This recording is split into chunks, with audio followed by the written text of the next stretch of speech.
আসসালামু আলাইকুম। কেমন আছেন আমার দিনী বোনেরা? আশা করি মহান রাব্বুল আলামিন সবাইকে ভালো রেখেছেন। পবিত্র মাহে রমজানের প্রথম রোজা শুরু হবে আগামী ১৯শে ফেব্রুয়ারি রোজ বৃহস্পতিবার। প্রথম তারাবি ১৮ই ফেব্রুয়ারি বুধবার দিবাগত রাতে, অর্থাৎ বুধবার এশার নামাজের পর। প্রথম সেহরি সেই একই রাতে, অর্থাৎ ১৮ই ফেব্রুয়ারি শেষ রাতে। আর মাত্র হাতে গোনা ২-৩ দিন। এই ২-৩ দিনের ভিতরে দুনিয়ার যত ঝামেলা আছে, রমজান আসার পূর্বেই সেসব ঝামেলা থেকে আমরা মুক্ত হয়ে যাব ইনশাআল্লাহ।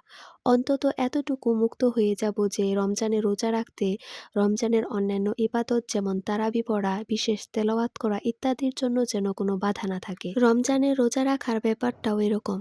কেউ যদি হিম্মত করে আমি রোজা রাখবই, তাহলে সামান্য একটু গ্যাস্ট্রিকের ব্যথা, একটু স্বাস্থ্যের দুর্বলতা, এইসব অজুহাত কোনো বাধা হতে পারবে না। এই সমস্ত অজুহাত দিয়ে রমজানে রোজা তরক করার কোনো অবকাশ নেই। অনেকে এই হিম্মতের অভাবে তারাবিও পড়তে পারে না। মনে করে ২০ রাকাত তারাবি পড়তে হবে।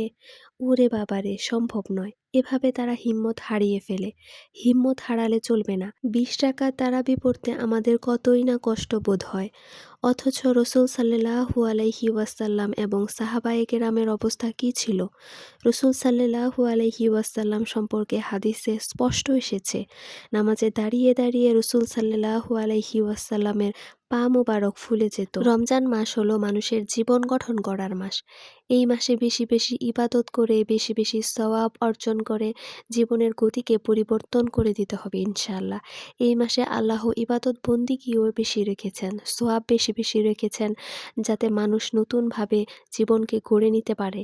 আর মানুষের জীবন গঠন করার পথে সবচেয়ে বড় বাধা হলো শয়তান। তাই শয়তানকে এই মাসে বেঁধে রাখা হয়। মানুষকে জীবন গঠন করার বিশেষ সুযোগ দেওয়ার জন্যই এটা করা হয়। তাই এই মাসে গুনাহের ওয়াসওয়াসাও অন্য সময়ের তুলনায় কম হয়।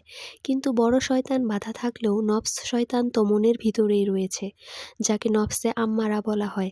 এই নফসে আম্মারার পক্ষ থেকে ওয়াসওয়াসা আসতে পারে। ওয়াসওয়াসা আসলে আউযুবিল্লাহি মিনাশ শাইতানির রাজিম পড়ে নিতে হবে। আল্লাহর কাছে ইবাদত করার তৌফিক চেয়ে নিতে হবে এবং হিম্মত করে আমল শুরু করে দিতে হবে ইনশাআল্লাহ। আমল করা আসান হয়ে যাবে।